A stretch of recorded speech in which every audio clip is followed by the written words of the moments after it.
Driver के घर मिला है खजाना, काला साम्राज्य, भ्रष्टाचार। अब पहली तस्वीर आपके सामने रख रहे हैं। बीरभूम में छापा पड़ा तो हर तरफ पैसा ही पैसा, उसका अंबार कहिए नजर आया। तस्वीर देखिए जरा, गिनते गिनते हाथ थक गए, मशीन को बुलाना पड़ा।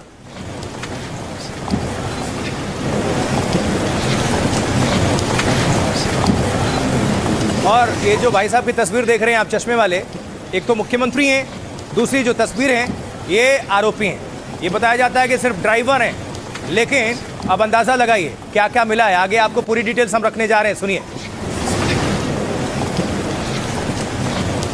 इतने पुलिस वाले, इतने जो कर्मचारी हैं और मशीन्स को वहां पर काउंटिंग के लिए तैनात करना पड़ा। सिर्फ नोट ही नहीं, भारी मात्रा में सोना भी वहां से बरामद किया गया है।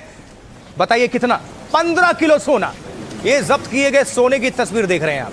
ऐसे ऐसे बहुत सारे हैं, 15 किलो सोना है।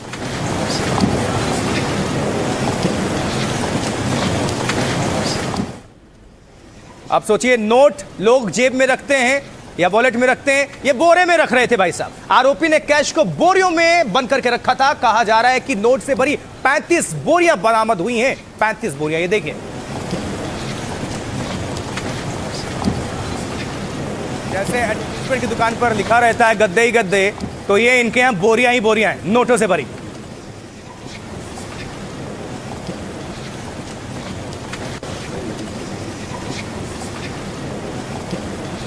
बीरभूम पश्चिम बंगाल की तस्वीर। आगे बढ़ते हुए अगली जो तस्वीर है और अगली जो कड़ी है जोड़कर आपके सामने रख देते हैं, क्योंकि अब आपको दिखा रहे जाए एक मकान। ये वो घर है जिसमें कैश का खजाना मिला है, काला साम्राज्य, भ्रष्टाचार।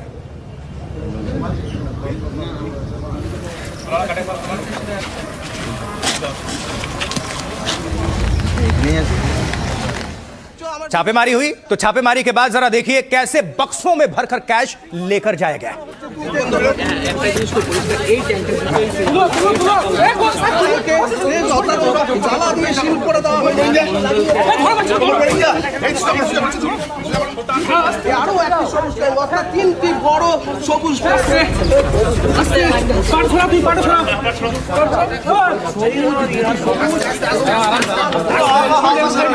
তুমি দেখতে পাচ্ছ আমার ভিডিও জার্নালিস্ট কার্তিক, তুমি দেখতে পাচ্ছ আমার ভিডিও জার্নালিস্ট কার্তিক। अब समझिए पूरा मामला।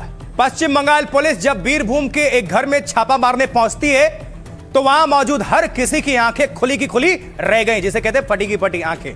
अब क्योंकि घर के अंदर का जो नजारा है किसी खजाने से कम तो नहीं था। कमरे के भीतर नोटों से भरी बोरियां और बेताशा सोना वहां से बरामद हुआ, 15 किलो। सबसे चौंकाने वाला यह था कि यह घर पूर्व सरकारी ड्राइवर का था, जिसने कुछ दिन पहले ही स्वेच्छा से अपनी नौकरी छोड़ दी थी। छोड़ेगा भी कैसे नहीं। और रिटायरमेंट के बाद उसे 35,000 रुपए सिर्फ पेंशन के तौर पर मिल रहे थे। वो एक सामान्य से दिखने वाले 2 मंजिला घर में रह रहा था और इसी सामान्य दिखने वाले इस घर में 35 बोरियों में 28 करोड़ रुपए कैश मिला है। कैश इतना ज्यादा कि नोट गिनने की 5 मशीनें मंगानी पड़ी, बुलानी पड़ी। जबकि दावा है कि इतने नोट गिनते गिनते मशीनें तक जवाब देने लगी, हाथ तो छोड़ दीजिए। भारी कैश के साथ ही इस पर 15 किलो सोना वहां से बरामद हुआ, जब्त हुआ। 1 किलो की 14 सोने की छड़ें हैं, 100 ग्राम के 10 सोने के बिस्किट जब्त हुए हैं। कुल मिलाकर सोना और नगद 50 करोड़ से ज्यादा का आंका जा रहा है अब तक। बरामद किए गए इस काले खजाने का मालिक मीनार मंडल है, जो नौकरी छोड़ने के बाद रिश्तेदार के अवैध कारोबार में लग गया था। बीरभूम जिले में उससे रेत और पत्थर खनन का कारोबार शुरू किया। फिलहाल इस पूरे मामले को लेकर मीनार मंडल को अरेस्ट कर लिया गया है और साथ ही इस काले खजाने को, काले कारोबार को लेकर जांच चल रही है। हालांकि इसका और भी कुछ नाम है, मीनार मंडल के अलावा कहानी कुछ और भी है, बताएंगे। इस पूरे मामले पर सियासत बेहद गर्म है, नेताओं का क्या कुछ रिएक्शन है, सुनिए। ऐसे कई लोग हैं यार, इन्हीं लोगों के कारण भारत बंगाल के जो जिले हैं, बीरभूम जैसा, मुर्शिदाबाद जैसा, पुरुलिया जैसा, बांकुड़ा जिला का विकास नहीं हो पाया, क्योंकि वहाँ की जो रिसोर्सेस है वो इन्हीं लोगों ने लूटा है इतने साल। तो ठीक है, जिसका पास इलीगल रुपया होंगे वो गोल्ड होंगे, वो तो एक्शन लेना ही है, ये तो एक्शन होगा ही। लेकिन क्वेश्चन ये है, अभी 3 महीना हो गया है नया सरकार का, इतने दिन रिकवरी नहीं हुआ। ऐसा ही जो लोगों का पैसा लूट किया, समाज का पैसा, सरकार का भी तो टैक्स लूट हुआ है। जो सरकार का ट्रेजरी में आना चाहिए था वो लूट होकर उसका घर में और उसका नेतृत्व का घर में पहुंचा वो पैसा। तो ये अभी नहीं चलेगा। अभी जो लोग इस तरह का बिजनेस के साथ, दुर्नीति के साथ युक्त है, हम लोग का 0 टॉलरेंस है। लीगल करप्टेड एक आदमी है और बीरभूम करप्शन का भूमि था। अभी आप देखेंगे बीरभूम में जो भी करप्शन हुआ, इतने करोड़ रुपया जो सोना जो मिला है उसमें वहाँ से, तो इसका कार्रवाई होगा। और हमारा मुख्यमंत्री ने, हमारा प्रधानमंत्री जी बोला है कि ना खाऊंगा ना खाने दूंगा। किसी के घर से इतना सारा मतलब कि पैसा और गोल्ड बरामद होना, ये एक बहुत ही बड़ी बात है, बहुत सीरियस गंभीरता से लिया जा रहा है। जो भी इसमें इन्वॉल्व है सबके खिलाफ कार्रवाई करेंगे। तो ये जो मीनार मंडल है, तुलू मंडल, इनका असली नाम है मोहम्मद नजीबुद्दीन। चलिए अब आगे बढ़ते हैं। इस खबर की बात हमने कर ली है, धन कुबेर की। आगे बढ़ते हुए हम बात करेंगे, एडमिशन नहीं मिला तो आईआईटी की वेबसाइट कर ली हैक। देख, ये मामला आईआईटी कानपुर से जुड़ा हुआ है, उत्तर प्रदेश, जहां एक छात्र का प्रतियोगिता में एडमिशन नहीं हो पाया तो उसने संस्थान की वेबसाइट ही कर ली हैक। ये छात्र साइबर सुरक्षा से जुड़ा कोर्स करना चाहता था और वेबसाइट हैक करने के बाद इस छात्र ने सोशल मीडिया पर स्क्रीनशॉट भी डाल दिया और हैकिंग का दावा कर दिया। इस पोस्ट में उसने लिखा, मुझे एक मौका चाहिए। छात्र बोला, मुझे एक मौका चाहिए। ये देखिए, site is hacked, all I need is just a fair chance.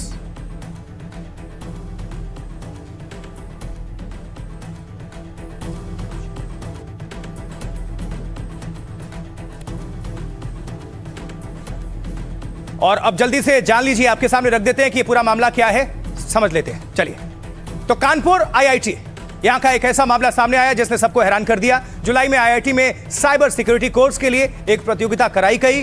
नियमों के तहत प्रतियोगिता पास करने वालों को एडमिशन मिल गया, लेकिन एक छात्र जो एडमिशन से छूट गया, उसने आईआईटी की वेबसाइट हैक कर ली।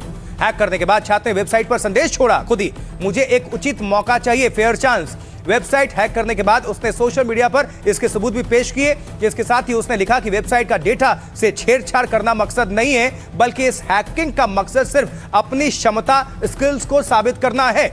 मैंने आईआईटी में एडमिशन के लिए पूरी प्रक्रिया सही तरीके से पूरी की थी, आवेदन किया, दस्तावेज भेजे, साइबर सुरक्षा के अपने काम के सबूत भी दिए थे। मैं वेबसाइट को नुकसान पहुंचाने की क्षमता रखता हूं, लेकिन मुझे बैचलर इन साइबर प्रोग्राम के लिए चुने जाने योग्य नहीं समझा गया।